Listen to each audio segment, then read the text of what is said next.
ngayon nagse-celebrate ng New Year. Ang sobrang ingay po.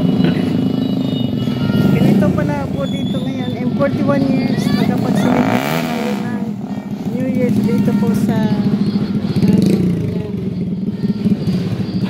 Happy New Year po. Happy New Year.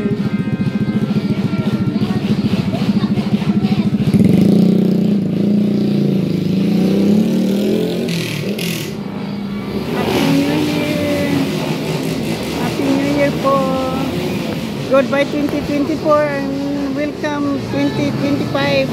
Yan po! Sobrang ingay. Sobrang ingay.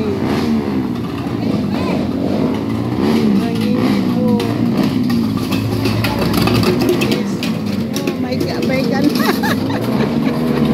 Hindi mo na po maririnig kung ano po yung sasabihin mo dito.